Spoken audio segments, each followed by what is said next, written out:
OECD 국가 중 두 번째로 초미세먼지 농도가 높은 대한민국. 이제 마스크와 공기청정기는 필수 아이템이 됐는데요. 이 미세먼지가 만병의 근원이 되고 있는 지금 많은 사람들은 이 미세먼지 문제에 대해 심각하게 고민하고 있습니다. 관련해서 인천에선 시민들의 목소리를 듣는 자리를 마련했다고 하는데요. 대기 분야 업무 토론회. 어떤 얘기들이 오갔을까요? 그 현장을 김진희 씨가 다녀왔습니다.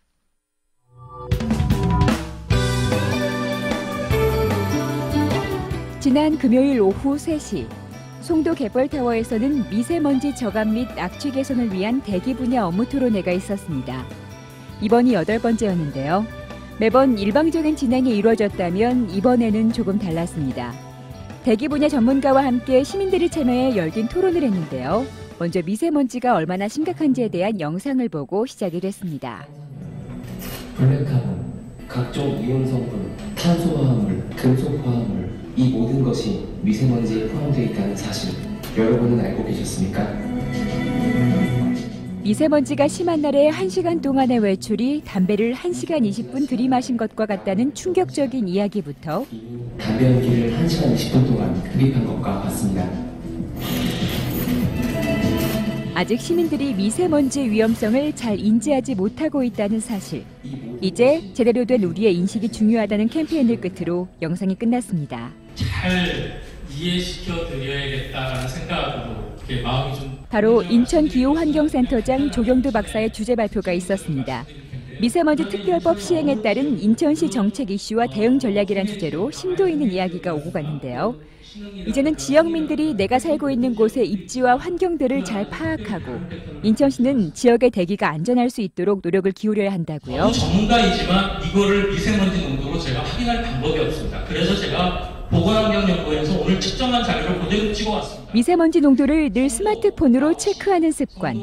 아무리 말해도 지나치지 않죠.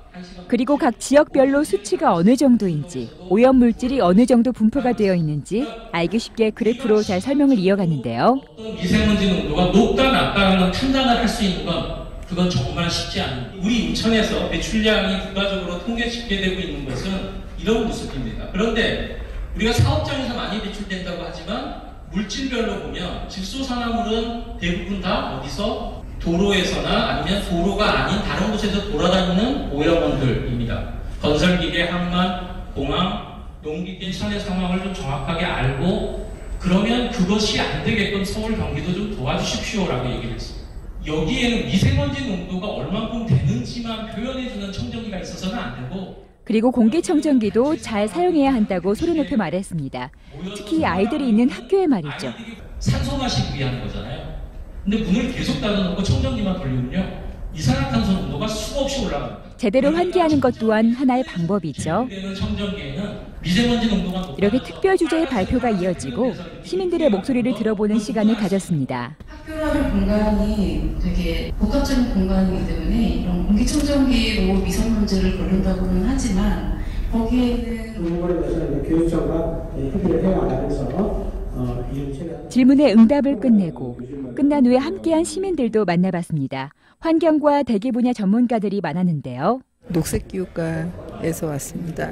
기후변화 저감 관련한 업무를 제가 맡고 있는데 요즘 미세먼지라든가 대기에 대한 문제가 많이 이슈화되고 있으니까 저희 업무하고의 어떤 연관성이라든가 그런 부분들을 한번 검토해보기 위해서 참석했어요. 담당자라는 측면에서도 그렇지만 생활인으로서 가시거리 확보라든가 이런 것들도 많이 안 되고 실질적인 어떤 호흡이나 이런 부분에 대해서도 불편한 부분이 있다라고 생각을 환경 분야에 대한 예산이라든가 그런 부분들이 많이 배분이 돼서 환경에 대한 부분이 많이 실질적인 측면에서 개선이 될 수 있도록 아이들에게 환경을 지도하는 강사들도 만났는데요.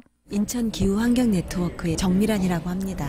학교 수업 나가고 있어요. 이번에 미세먼지 저감이나 악취 개선을 위한 토론회라고 그래서 제가 하는 분야와 일맥상통한 부분이 있어가지고 근래에는 미세 플라스틱이라든지 미세먼지에 대해서 중점적 수업을 원하고 저희도 이제 관심을 가지고 기후 선생님으로서 누구 개인 하나가 이거를 미세먼지를 없앨 수 있다고 생각하진 않아요. 물론 국가가 도와주기는 해야 되겠지만 각 개인도 이제 일상생활에서 이렇게 에너지 절약 같은 거 실천사항이 굉장히 중요하거든요. 다 같이 공기는 정말 누구에게나 주어지긴 하지만 또 이게 없이는 살 수가 없잖아요. 환경을 많이 생각해서 미세먼지가 좀 사라져갖고 아이들이나 어른이나 좀 마스크 없이 사는 세상이 됐으면 좋겠다. 오늘 내가 길을 걸으면서 그 생각했어요.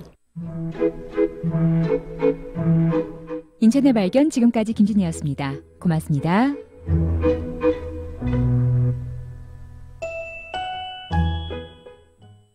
한두 번의 토론회에서 정답을 찾기란 쉽지 않은 일이죠. 하지만 이 미세먼지 문제의 심각성을 모두가 인식했으니 이제 각자의 자리에서 노력하고 또 해법을 찾을 일만 남았습니다. 인천의 대기 분야 업무 토론회처럼 이 시민들의 목소리에 귀 기울여 듣는다면 어떻게 좀 더 빨리 해결책을 찾을 수 있지 않을까요? 김진희 씨와 함께 자세히 알아봤습니다.